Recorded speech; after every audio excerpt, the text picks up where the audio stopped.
Let us see. Who knows? Technology is the bane of everyone's existence. I always look for what shirt I'm wearing, which is a problem because half the time I'm wearing the same shirt. Okay, we're live. Hello, everyone. I kind of missed people. Is I that know. weird? Like I missed being here. I mean, it was nice having a week or so off for the holidays, but I kind of missed our I know. homegirls family. Messed up my whole week not having my schedule. It's a little weird, right?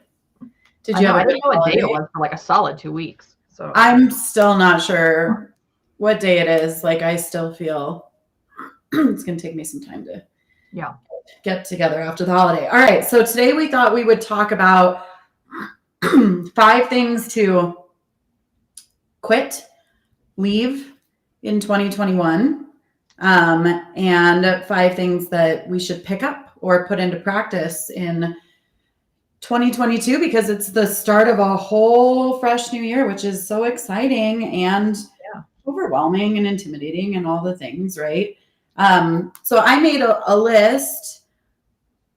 There are things that are, things to implement for your business, but then also things, family and life and Yeah. mindset wise. And let's just go through them and then let's add. And if people have stuff that they think that they want to add that they're quitting or committing to in 2022, shout them out in the comments and let's make I'm this. interested to see how many of ours overlap. So I'll have you go first. Like, what are the 5 things that you are going to quit and leave in 2021?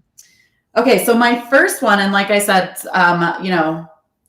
in my opinion, mindset and life and all of these things always go hand in hand with your business. So even if they're not all like directly about business, they help or break your business at the same time. So my first one is to stop beating ourselves up, to stop being so hard on ourselves and to kind of take a break from like toxic self negativity.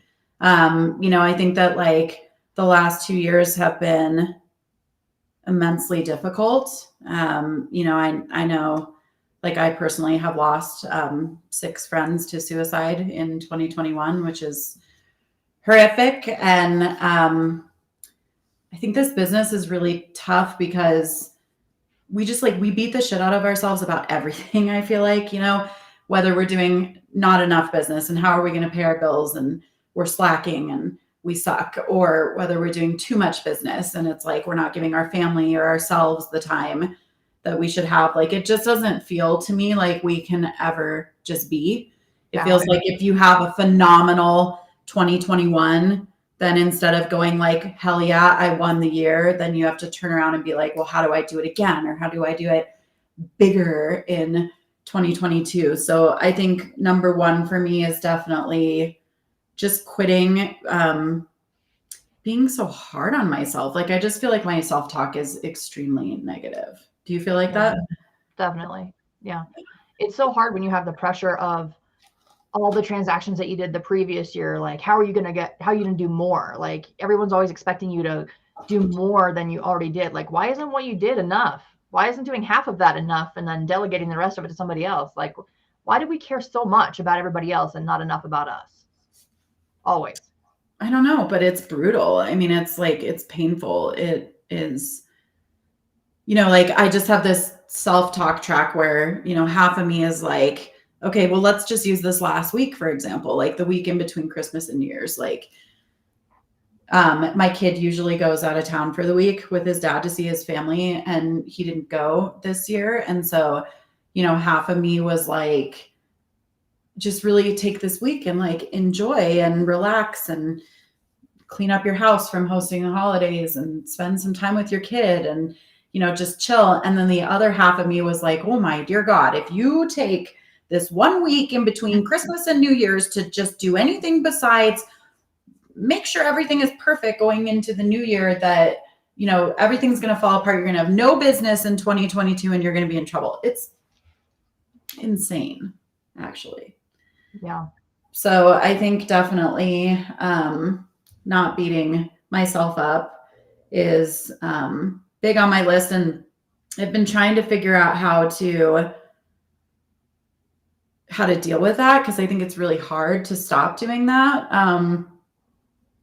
And so what I came up with, and I don't know if it's going to work that well yet, we'll see. But what I came up with is I wrote a list that I'm going to keep with me at all times of like good things that I've done, so that when I am feeling like I'm beating myself up for not doing enough or not doing good enough or whatever, I can look back at that list and go like, wait a minute, you accomplished all of those things, whether it's family stuff or life stuff, personal stuff, business stuff. Like, why are you being so hard on yourself? Look at these things that you've done.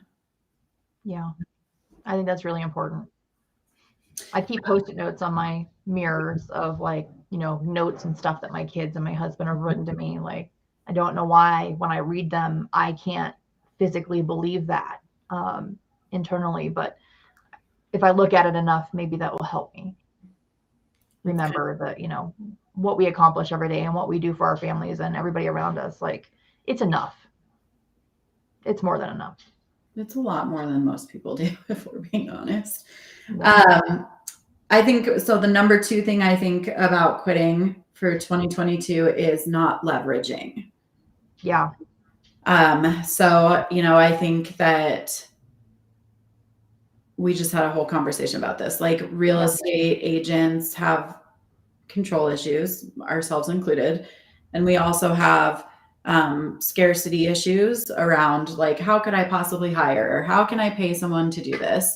And then we have guilt issues as women and wives and moms, like, I should just be able to clean my own house. There's no reason why I should hire someone to do my laundry or pick the kids up from school one day a week or whatever it is that you need leverage with. So I think, number 2 to quit for the year is not leveraging. I would challenge every person to bring in some kind of leverage piece for 2022, whether it is, a house cleaning service that comes once a month, every other week, or a transaction coordinator. For the love of God, everyone should have a transaction coordinator, whether it's an admin, a showing assistant, a buyer's agent, whatever that is. I think that we should give ourselves the gift of leverage in 2022.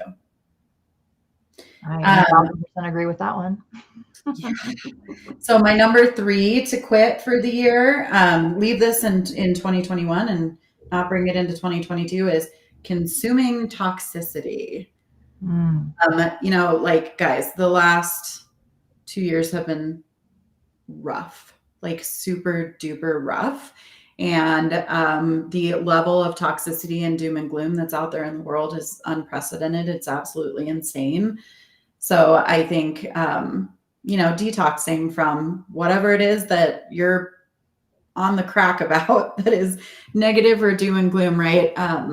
News, maybe watching news so much, having toxic conversations with people, maybe being in Facebook groups with other people that talk about toxic stuff all day long. Like, whatever it is that you're doing or feeling is toxic to you, to your mindset, to your life. Like, let's just quit that for 2022. And I understand that it's not always possible to give up 100% of it, but I think we can go into 2022 with a hell of a lot less toxicity. Yeah. That's all it's been for the last 2 years. Fighting and vaccines and viruses and pandemics, and like the mindset of the world is so shitty right now. You never see anything good that's happening. You only see the bad. With all this bad, I know there's a lot of good happening. It's just being silenced for some reason. Yeah. And I mean, we're like hardlining it in our bodies, right? Like 24 hours a day, just taking in toxic. And then we wonder why we don't feel good. That's why. Okay. Number 4 to quit for 2021 on my list is not having strong enough expectation conversations with clients. So I think this is a big one for a lot of people. Yeah. I'm going to add that one to mine. Conversations at the jump about what is realistic when people are buying in this market Yeah. Conversations from the jump about what is realistic when people are selling, what is realistic about your boundaries as a real estate agent and what you provide and don't provide. All of those things I think are super important to practice and, take into 2022 as something that we feel more comfortable with, because it's been the toughest real estate market in recorded history, and agents are exhausted from it, and it's this very fine line between needing to present yourself and like the market in a way that doesn't discourage everyone on planet Earth from jumping in, meaning that you never have clients to work with, but then also like completely shooting yourself in the foot and harming your own business and harming your clients, which is terrible because you're not telling them the truth about what the heck is going on. And then my number 5 for quitting, leaving in 2021, not taking into 2022 is like just stopping taking on things that make us feel like shit. Whether that's clients that we know are unrealistic after we have those expectation conversations, that we know are going to waste time and precious mental energy, whether it's people that make you, feel like shit, events that make you feel like shit. Like, there's just been so much heaviness the last 2 years. Like, I think we all need to get better at saying no. Yeah. 100% agree. What about you? What's on your list of things to quit? Trying to do everything myself. I'm really bad about that. Like, even though I have people I can delegate to, I just don't. And I don't know why that is or how I can stop doing that. But in order for me to be okay mentally, I need to just get over it and let some other people take over, because it's just way too much for one person to take over. I'm going to stop taking care of everybody but me. I'm tired, literally, physically, mentally, any kind of way you can be tired. I am tired. So, I need to focus more on helping me and taking care of me than everybody else. Everybody else can take care of themselves. That's not my job. I second guess a lot.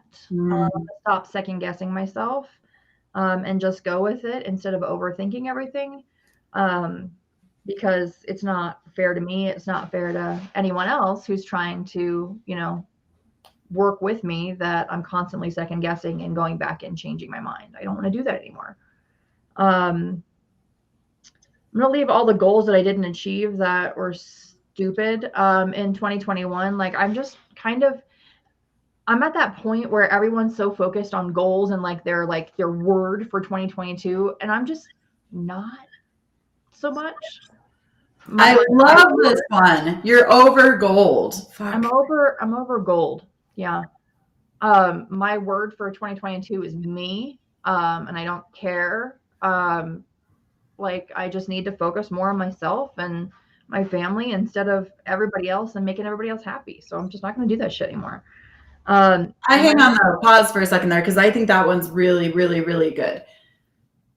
Leave anything that you didn't accomplish in 2021.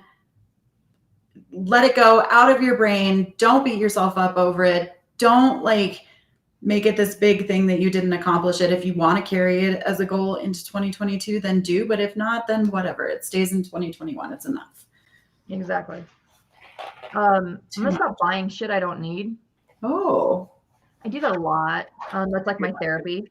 And I'm going to get rid of a lot of shit that I have that I don't need, because we're going to be moving into another house for the first time in like 12 years. So at this point, I need to get rid of a lot of stuff. So stuff, memories that I don't want anymore, I'm going to get rid of all of that. Things that aren't serving me well emotionally or, mentally, I'm just going to get rid of all of it. So that probably means I'm going to cut some more ties with people. So I'm super good at burning bridges. Like, I'm like the queen of bridge burning, unfortunately.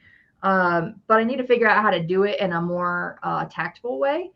instead of basically just cutting that person off. But that goes back to removing toxicity from your life. Yeah. So, I mean, those are things that I am constantly having to work on. And I guess this is one of my like things to pick up. I am an extremely slow reader. So that's like a fun fact about Angela. She doesn't read very often because she reads really ridiculously slow, like child level slow, probably lower than my children level slow for sure. And I don't comprehend all of it after I read it. And so I want to Very common, by the way. learning again how to read properly. Do Because Audible. Was, oh, I can't read fast, so I'm just not going to. So I'm going to stop that. I love audiobooks. Love it. Especially with like as much as we drive. Yeah. You know what the best thing that happened to me was in 2021, dead serious, which is really stupid, but Audible and Kindle, which is like the digital reader, and then the audiobook service that are both owned by Amazon, they figured out how to sync with each other at the beginning of the year last year. So like I can read a book last night, I'm reading and I like stop. And then when I get in the car in the morning, it will pick up at that exact spot in my audiobook. It was like, there's no more like scrolling through what I read the night before, but do audiobooks, dude. Yeah. Like Duolingo for books. Yeah, I'm going to put that on my list.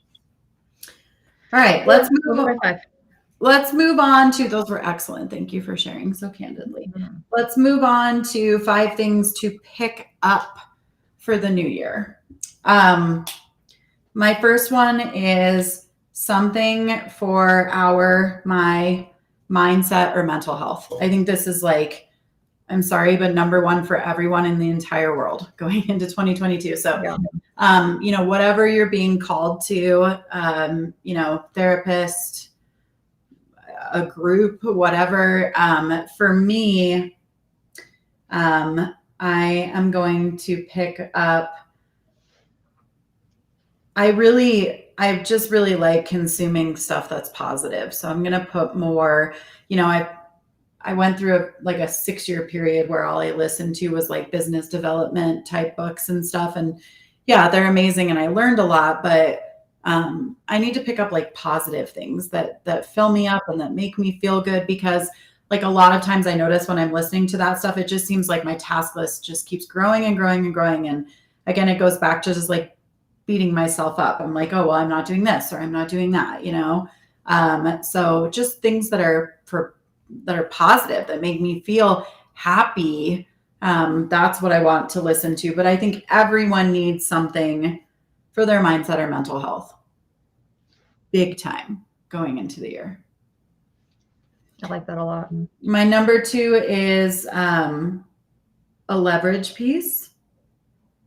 So again, one of my like things to quit in 2021 was, you know, quit telling ourselves we don't need or we don't deserve to have our leverage piece. So I think everyone in 2022 should pick up a leverage piece. I just onboarded another virtual assistant that I'm excited about.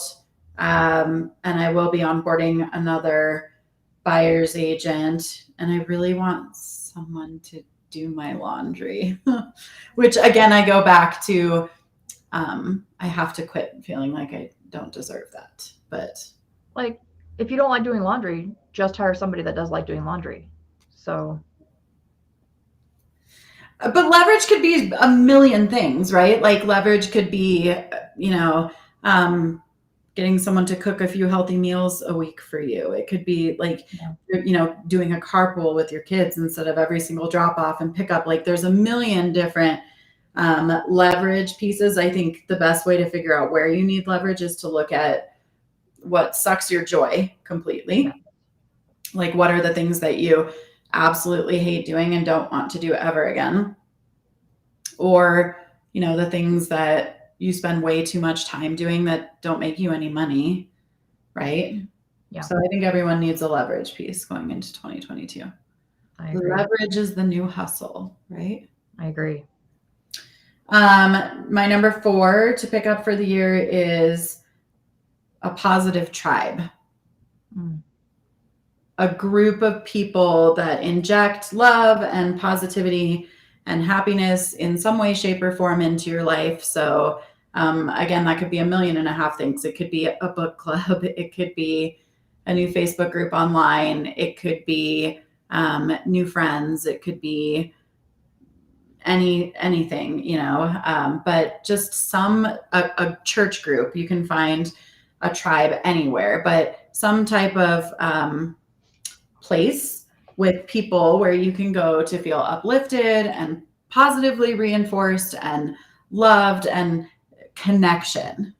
I think after all the isolation of the last 2 years, we're missing a lot of connection. So find a positive tribe. Number 5. Number 4. My list is misordered. I'm great at math. Number 4.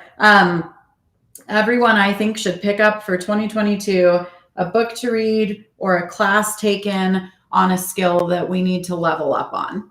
So whatever that is, wherever you're at personally in your real estate business journey, do you need to learn about bookkeeping? Do you need to learn about business structure? Do you need to learn about contracts, negotiation, maybe setting expectations and having tough conversations? Like, what is it that you felt you were really lacking in 2021? Let's take a class or read a book about that. And if you're egotistical enough to say that you weren't lacking anything in 2021, then pick a new skill.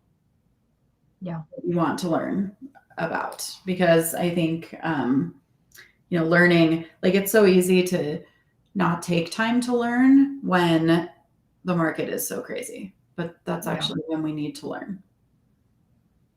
And number 5, practicing how to say no and blocking out the things that we need in advance. So now is a wonderful time to take your calendar and block out what you need, whether that is a vacation a quarter, a vacation a year, 1 day a month with your kids where you're not answering your phone, not answering emails, a day a week, a mani-pedi every other week, whatever that is. Go into your calendar for 2022 and block out some things that you need so that they're on the calendar, so that when things get busy, you can say, no, I have a standing obligation on Tuesday.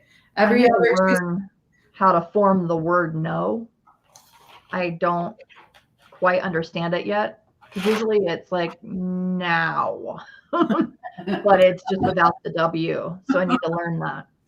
Maybe your book or your like piece of learning that you're going to take on for the year is learning how to say no. I'm also clinically a yes girl, and that kills me, but I have done better. So this year I'm going to make it even more of a mission, but I have done better by like blocking out what I need in advance, right? So like I started getting my nails done every other Thursday at 11, and I will not schedule something every other Thursday at 11 because like I know I will piss off Tiana, who does my nails, and she does the best nails, and she won't do my nails anymore. So I go and I shut my phone off, and it's really great. It's 2 hours for me, right? So like block out the stuff that is important to you now, your vacations, your family time, all that stuff in advance now. Yeah. Otherwise, it'll be like, I mean to do it. I mean to take a vacation. I mean to go with my family. It'll never happen. Yeah. All right. What about you? What's on your list for things to pick up or take on in 2022? So this thing is like the bane of my existence.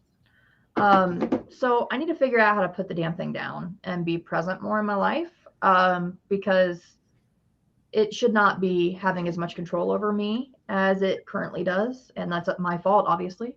So I need to figure out how to cut that shit out. I realized it finally myself while I was on vacation. I spent the entire time on Pinterest building books and files and everything for every single room in the house that we're going to be redoing. I could have just been sitting on the beach and relaxing, but I can't understand why I won't allow myself to do that. But maybe it's because that's important to me too, and I enjoy it. but I need to be more present with what's going on in my life. So that's number one for sure. I need to hire like a lot more people, like hella people. So I am hiring, I think, at least 3 staging assistants, one of which I will probably be promoting to somebody that's going to take over that portion of business for me in the very near future. So I need to hire the right people and stop hiring people that I like personally, but I don't think are going to be the best fit for that. So I need to learn how to hire people. So I need to read some books on hiring the right people and leadership and how to pass that kind of thing off. So I I'm just going to saw our homie Mike Nelson, who we love, who's been on the show, posted a video about hiring today that I was actually going to go back and watch after this. So. Oh yeah. Mm-hmm. I got to reach out to him anyway. I got some spandex pants for him, so he's been bothering me about those. So how do you feel about hiring? Are you nervous, excited? How does that feel? I'm excited. Like I really want to do what I want to do. I'm tired of doing shit I don't want to do. Like I like the majority of the things that I do every day, but there's some things that somebody else could easily take over for me that they don't bring me joy. I don't love it. So I feel like I'd rather hire somebody that might love it more than me, that definitely will do it better than me. So that's really important to me, that I hire the right people for those jobs, and people that care enough about the job they're doing and the people they're doing it for, instead of the money involved in it. And then I want to start doing 2 things every day that are just for me. Ooh. Like one thing is easy, but I feel like 2 purposeful things each day that are just for me, I think is important to me, that I can at least do them. Because I always put myself last. So those are things that are important to me. So I'm going to make sure that I do that. So whether that's 2 things is intense. Like what kind of things? Even like, taking myself to lunch, like eating. For whatever reason, I don't always eat. You would think that I eat a lot. I miss a couple meals a day. So, same. Yeah. Mm-hmm. So yeah, I think just taking myself out to lunch and decompressing and putting my damn phone down would be lovely. So I'm going to try and incorporate that, and then something else for me as well. Therapy. I need to go back to my therapist, find one that I like that's not moving companies. I just need somebody to talk to about the crazy shit that goes on in my head and my life every day. Just a sounding board to keep my shit together, because it's a whole mess. There's a lot of moving squirrels running in 95 different directions that I need to help wrangle. So I don't know if that's 1 therapist, 2, maybe 4 or 5, but I need maybe a team of people at some point. I love therapy. When I said that one of my things for the year was that everyone should do something for their mental health, what was in my brain was therapy. But I do understand that not everyone is willing or able or at a place where they can do that or can afford to do that.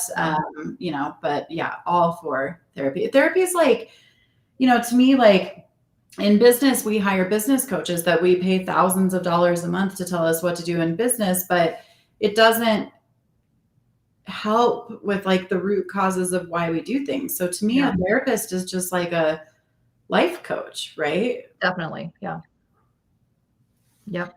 Dawn says therapy is the best thing ever. Yes, it is. I agree. I mean, listen, if I had to pick between a therapist and a business coach, I would actually pick a therapist. And again, just me personally, but a business coach who coaches to the whole person and not just like you're on the phone and make your 57 calls today, because in my opinion, a therapist is going to get to like the root of why you are not making your calls or why you are not. Yeah, exactly. Dawn says not just for crisis points. Absolutely. Like it's just, it's really good for a person to have someone that they can talk to. I think of my therapist as a person that I can talk to about literally anything, a sounding board for any of the shit that's going on, and somebody that I can talk to without judgment. Mm-hmm. They can judge me on their own, but they never show it to me outwardly.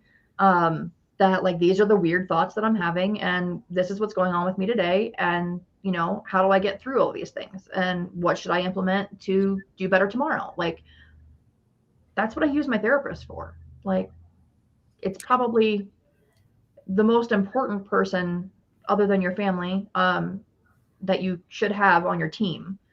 And More important than your family, because what happens when your family's fucking with you? Ooh, then you really don't have anyone to talk to. Yeah, Dawn says, why is it a stigma? It's not just for when you're on the brink of crazy or past the point. Listen, been there, on the brink of crazy, past the point many times.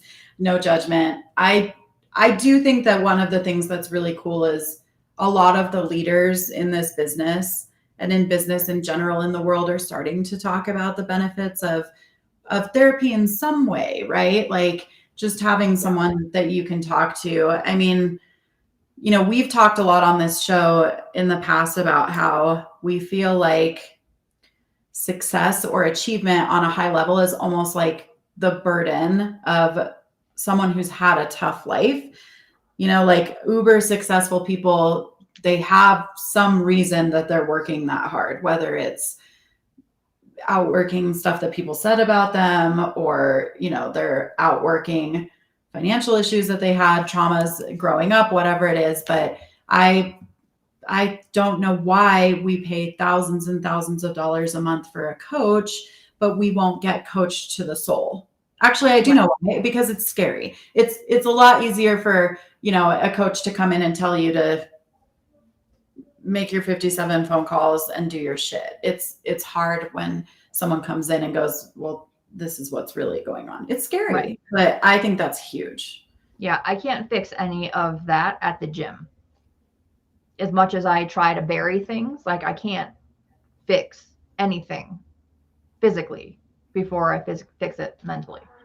And I think that a lot of that stigma just comes from the fact, well, like I was in the military, right? You know, and I was discharged because of mental health issues that were from something that I saw and something I experienced while I was in, that I don't really talk about with pretty much anyone. I've told my husband about it now and my therapist and, you know, a couple of our agents. But something that I don't talk about to anyone, I didn't realize that that thing that I thought that I hid drives everything. Mm-hmm. And until you fix that, you can't fix anything else. Until you move past that, you can't. Dawn, thank you so much, by the way, Dawn, for being so vulnerable and candid today. I love you for that. Dawn says, until you reconcile your shit, you'll never be able to reach your peak. You have to break down to break through. And that's so true. Yeah, definitely. I feel like personally, I've spent the last 3 years breaking down. And so my word for 2022 is actually breakthrough. But like Dawn's saying, in order to get to that breakthrough, I've been through a lot of breaking down, personally, professionally, all of that stuff. We're so glad we got to see you today too, Dawn. We love you. We're so glad. I wish we could see everybody else, right? I know. Like, I feel like it's like a family that we don't get to see. It is really weird sometimes. We're just sitting here talking to each other and wishing people would talk to us more. I wish there was a way everyone could be on here with us. I guess we could actually make that happen if we really wanted to. But it's like a kid's birthday party. Like if we did that and no one showed up, I would cry. We'd just be there with like weird hats and cake. Maybe we should do that though. No one would come. Yeah. Do you have more stuff on your list that you're going to pick up or do for 2022?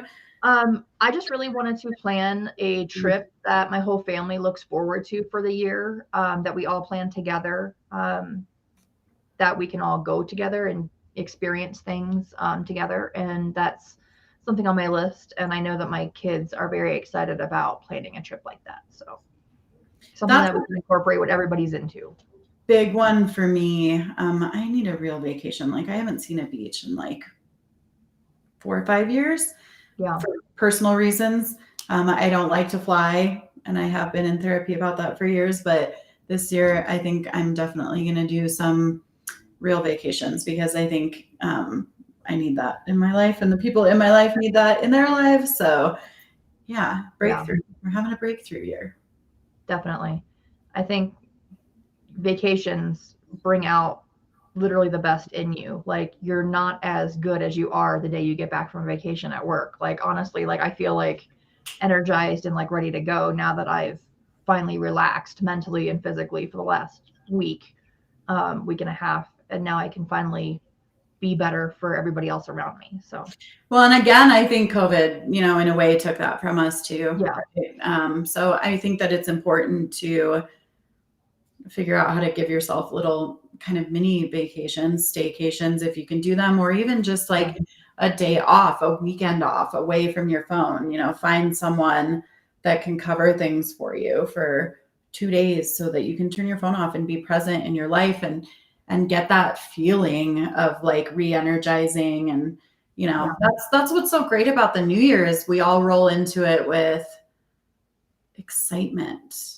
And then we let that go away so fast. I know. Like, I wish there was something that we could do to like re-energize ourselves again, like after a month that we're into this, like that we're on good behavior for a month, and then all of a sudden we stop doing it. Like everybody's at the gym right now. Mhm. I'm not, because that's not my resolution. I don't give a shit about the gym.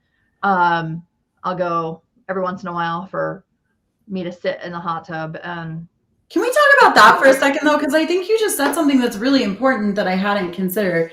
Your, whatever word you want to use, your resolutions, your commitments, your, I want to leave this in the past and pick this up for the new year's, like they should be yours.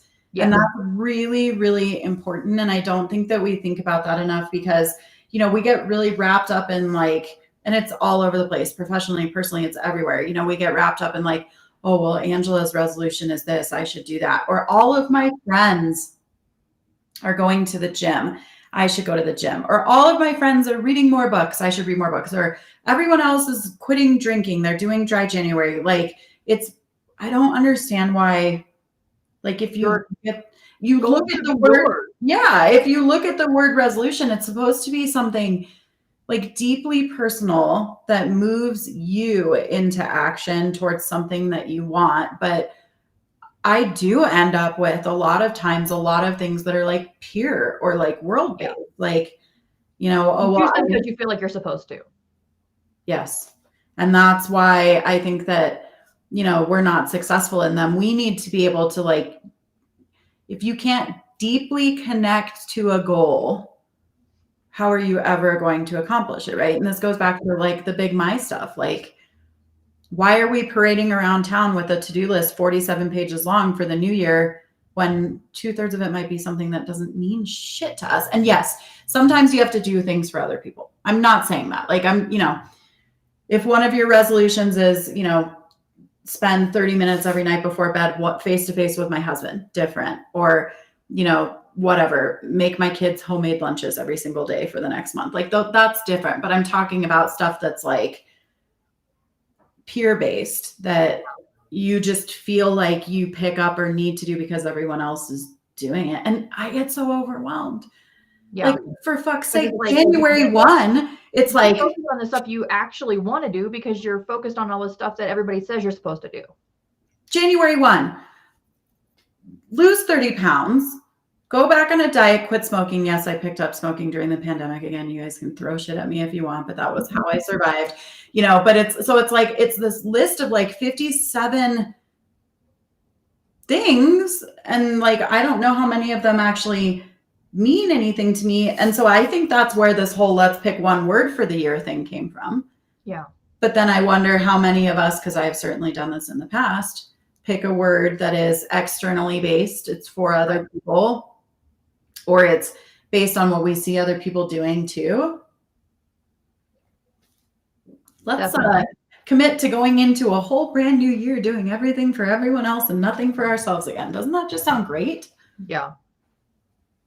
Yeah. My word is not, I'm going to be a life changer for everyone else around me. I'm going to be selfish this year. I want to focus on me because if I'm not right, nobody else is right around me, right? Like, I feel like, if I can't be the person that I want to be for everybody else, I can't be that person if I'm not happy with me. And for me to be happy with me, I got to focus on me. So yeah, it's selfish. I don't really care.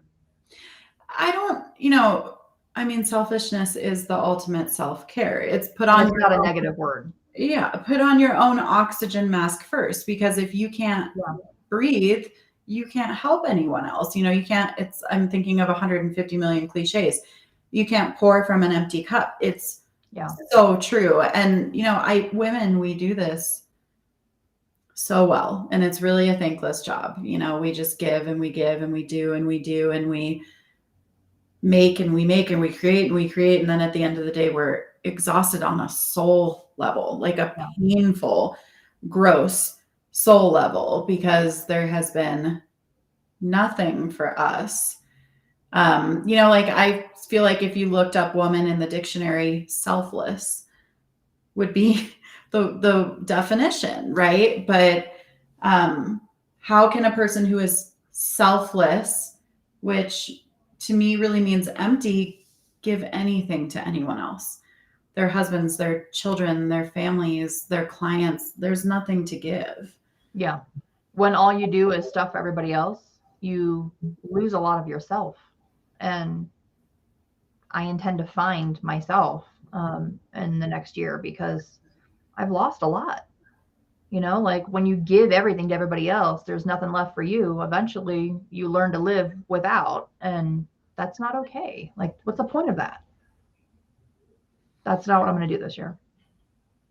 Yeah. I mean, I think that we need to just all, as a community, pare down the number of resolutions and the number of things that are so meaningful, and just, focus on what makes a difference in our souls and in our lives. And that's really like the only thing that matters at the end of the day. The rest of it is just noise. And I am a person that gets really, if you looked in my phone through past years of resolutions, there's lists that are fucking 30 pages. Like when I turned 30, I was like, I have 30 resolutions for the year that I turned 30. It's like, no, I was so distracted, and none of them even meant anything to me, So for me, breakthrough is mine for the year. And I think that's just because I feel like, along with a lot of people in the world, I've been asleep for the last 2 years, I feel like. And now I feel like I'm waking up and I'm going to break through. Yeah. Valerie says, totally agree. I've never picked a word, but I'm changing that now. My word is me. So while I reach goals that are for all, I won't forget me. Thank you for the great conversation that keeps me centered.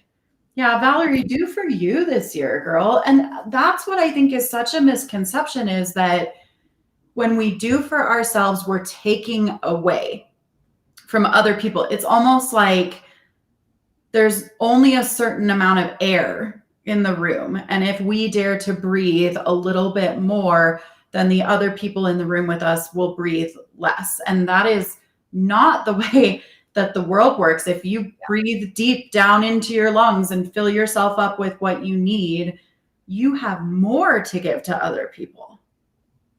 And the quality of what you have to give is better. Yes. Yeah. I mean, find some breath. I'll find some air, but it's not going to be good. It's going to be like air that I've been breathing through a mask.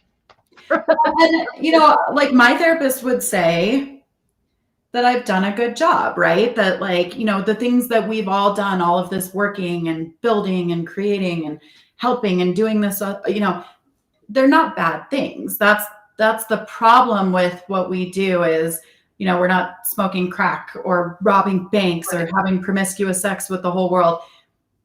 But we're hurting ourselves just as much as if we were, by not honoring ourselves, So it's a very messed up thing, because to the rest of the world and to ourselves, we convince ourselves that what we are doing is honorable. It's honorable to be selfless. You're a good woman if you're selfless, right? All of those things. But you will have a nervous freaking breakdown if you don't honor yourself. And I've been there. Angela's been there. All of us have been there, right? I guarantee most of the people watching or listening have been there at some point. It's not good. And then what happens when you've had this happy face on for all these years of going, I'm perfect and I'm healing the world and I'm doing all the things and I'm taking care of everyone. And then you fucking lose it. And everyone has to come to your rescue to deal with that. While you're like that, in that negativity and in that space. It's really hard to crawl out of that space. Really hard. Really, really hard. And I don't think that self-care needs to be huge. Like, I think we get that wrong too. Like, I don't think that it needs to be like, yeah, if you want to take yourself on a vacation, if that's your self-care, that's great. But I also think it can be, like you said, taking yourself to lunch. It could be getting your nails done. It could be blocking an hour out to watch Bridgerton in peace on Netflix, right? Like, it could be backwards for some people. You know, some people self-care could be back off the gym a little bit, back off the diet a little bit, spend a little less time with family members that are toxic, right? It's whatever you think about that makes you feel good and energized in here. Makes you feel more you. Like even something as small as, instead of taking a 5-minute shower, take like a 30-minute shower and just relax. I mean, I'm at the age now, I'll be turning 40 this coming year, which I hope means that it will bring me less fucks that I give. That's what I'm hoping for 40. But I'm at the point now in my life where I want a chair in the shower. Like I want a bench so I can just sit and like steam and relax and like sit with myself. And when I come out, I'm a different person. Putting on lotion. I've stopped putting on lotion because I didn't have time. Like, that's a small like self-care thing. Like I could do that every night or every morning or whatever. Like I just haven't because I've made excuses why I can't. For me, it's going to be putting back on makeup, which like sounds so stupid, but I've been really isolated personally for the last 3 years. And then you throw in the pandemic on top of it, and it's isolating for all of us. And, you know, it literally got to the point where it was like, why put on clothes? Why go shopping? Which is, I'm not like a shopaholic, but it is something that I do for myself that that's self-care for me, is buying myself a pair of pants or a pair of shoes. I'm not a designer person, but going to American Eagle for a $40 pair of jeans is something that I do for me. But it got to the point where it was like, why even go shopping? Because no one's ever going to see any of this. Why brush my hair or do any of that? And then I got to the point where I realized, you know, I see it and I notice it and I feel better about myself if I wake up in the morning and I put on a cute outfit and I put on my makeup. Then for the rest of the day, I feel good. And it literally doesn't matter if I sit on the couch the entire day. But you know what's interesting too that I found? When I do that, then I'm looking for excuses to do other things. Yeah. Like I'm like, oh, I'm all dressed and cute. I should go visit a client and have coffee, or I should bring her flowers to work for her anniversary, or maybe I should call my mom or sister and see if they want to have lunch. Like even that little tiny ridiculous thing that I'm doing for myself because there's literally no one else here to see it is pulling me back out into the world. And that's what I mean by breakthrough. And that's what I need, you know? Yeah. Because we're so uncomfortable with doing things for ourselves that just sitting there and enjoying peace, we feel guilty about. That's what sucks. Makeup and clothes and all that is supposed to be for other people. Why can't it be for me? Like, why can't I sit in my super cute boots on my couch and watch Bridgerton if the boots are for me, right? Don says, welcome to the Give No Fucks 40s. I've absolutely loved him. 47 has been a gift to myself. Good for you, girl. Yep. I'm ready. I'm tired of caring about everybody else. Yeah. And for some people, it's weird. Some people might be like, I'm going to wear less makeup, right? Like maybe that's their self-care. Some people might be like, I'm done parading around being on show and always looking perfectly groomed for everybody else. I'm going to be a lazy slob in my pajamas for 2022. That's what's so weird about resolutions to me is that like, instead of being super personal, they almost feel like something that you like pick out of the Hallmark store. Totally. Like, you know what I had on my list the other day? Like while I was on vacation, I was thinking about like, what should I be giving away this year? Like, what should I do for everybody else? Oh, I know. I've always wanted to build, like, this is something legitimately that I've always wanted to build, tiny houses, like really small, like shed size houses for the homeless community, and buy a lot from the city downtown and like teach them how to build and that kind of thing. I'm like, when am I going to have time for that shit? When? I'm not. So I'm going to either take everything from myself again to give it to everybody else, or it's going to have to sit on the back burner until I find more time. Unfortunately, that's where I'm at now. The home will have to wait. Totally okay.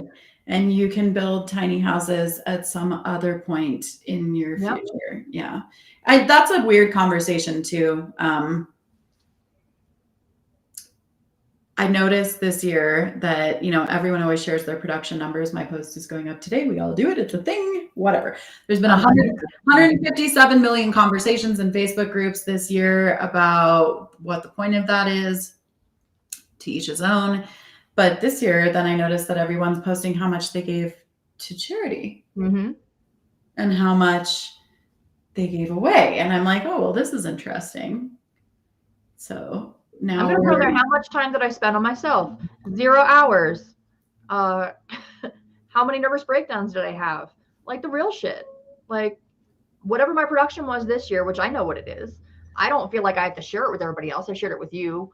But this coming year, I plan on doing less. 22 is my year of doing less production. I'd rather give it to somebody else, let somebody else take care of it that's more passionate about production amounts. I'd rather have more of me time, more freedom for me to do what I want to do.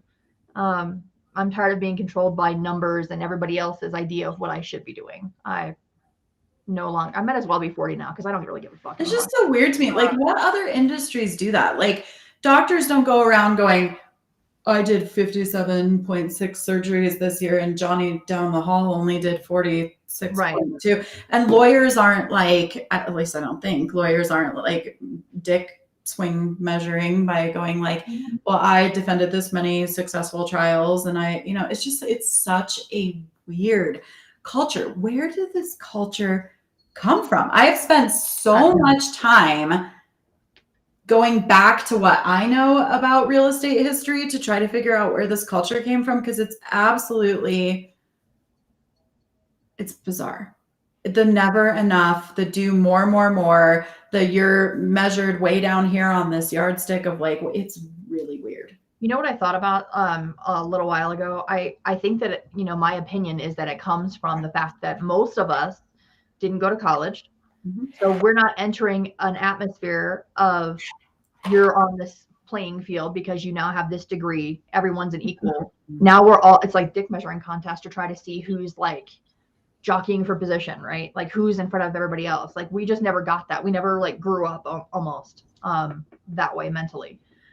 So it just comes down to how do we measure ourselves, because we didn't save enough lives this year. What we did was help people buy and sell homes. And while that's great and it's financially an awesome thing, I mean, I don't like to look at it like that anymore. I look at it as how many lives did I help make better? How many things did I change for people? Like, what did I create and how much freedom did I give to everybody else? Or how is your life at home? Right. How do you feel? How is your marriage? How are your children? Like, yeah. No, like you don't sit down at the table and go, hey, Angela, how's your business today? What? Like, why is that the measuring stick of how everything is doing? Yep. So, and what people are asking with that is they don't really care how your business is doing. They want to know how many homes you've sold, because that's your response. Well, I'm doing great. The business is awesome. I sold a whole bunch of houses today. I woke up this morning in piss excellence. Like, that's fucking stupid. Like, the measure of how your business is doing it shouldn't be measured by that. But that's the only quantifiable thing that we have in our industry, I think. And so in order for us to get away from that stigma, we have to create that. We have to start talking about what really matters. And unfortunately, when we have these templates that come out from all of these websites that we're all a part of that say, here's how you input how many transactions you've done.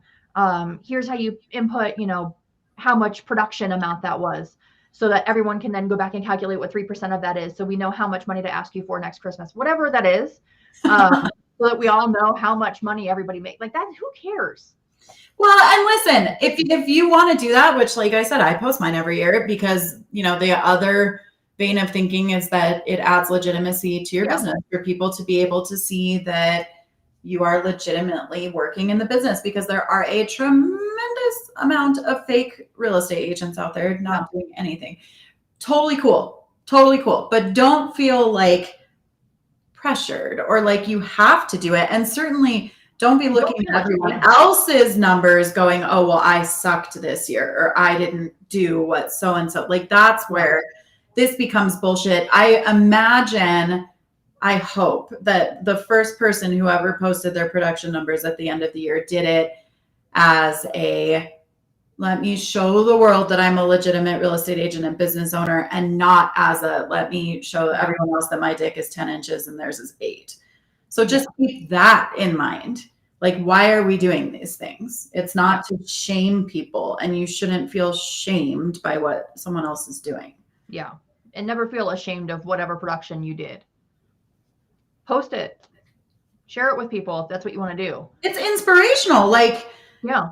You know, sometimes you might go, oh, well, I didn't do enough, but you might really inspire someone to do more or do things differently. I mean, it is, you know, like, you might inspire someone to do something with it, but it shouldn't be a shameful thing.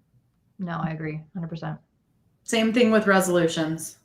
Yep. Don't pick resolutions just, and I'm talking to myself here too, but don't pick resolutions just because they sound good or it feels like something that you think that you should be doing. Pick them because they speak to your soul. I just feel like the last 2 years, like, we have earned the fucking right to do things that make us feel good. Yeah. Because we should have learned by now. Rough stuff. Tomorrow isn't promised, right? Mm-hmm. No. I mean, if that didn't shift our priorities into, you know, lose 5 pounds, unless that's something that is really important to you, off the list, and adding more things that are like live life onto your list for the year, I don't know what else will. It's the biggest wake up call the world's had in generations. Yeah. I've been thinking recently, like, what if the worst thing happened? What if I randomly died? There was an accident. What's going to be on my tombstone? It sure as fuck better not be my, like, production numbers. Okay. I better be more than that. It better say, you know, something that I'm proud of. Because if all I am is numbers, then I haven't done shit with my entire life. What do you want it to say? I don't want to cry today. You know, I want it to say that I'm a good mom and a good wife and well-respected person, you know, and can't do that if all I'm doing is working my ass to the bone and have no time for me. I just want to be remembered for the person that I want to be, not for the person that I have been. So I just don't want to be,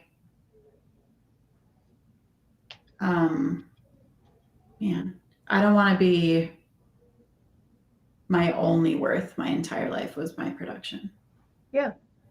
That's what I don't want. Like, I don't want my child to remember me because I gave him an Xbox. I would like for him to remember me because I was able to sit on the couch and play Xbox with him for 4 hours that day, and we enjoyed it, right? Like, I just don't want what I can produce to be who I am, which is weird because I am in growth mode for 2022, and neither of us are sitting here and telling people to play small, because neither of us are small players or small thinkers, and neither of us are after small for 2022. Just different, right? Like, just once you achieve a crazy amount of stuff, you realize what really matters, and it has nothing to do with those numbers at the end of the day. So, I mean, yes, your family will be better off if you can take them to Disney World twice this year, but they also might be better off if you only go to Disney World once and spend more time together every night eating dinner together. Real talk. Disney is the most money I've ever spent on a vacation I've hated. Awful. It is so much work. Like, Disney is not a vacation. No. Take that back. It's exhausting, but exhausting. I'm never doing it again.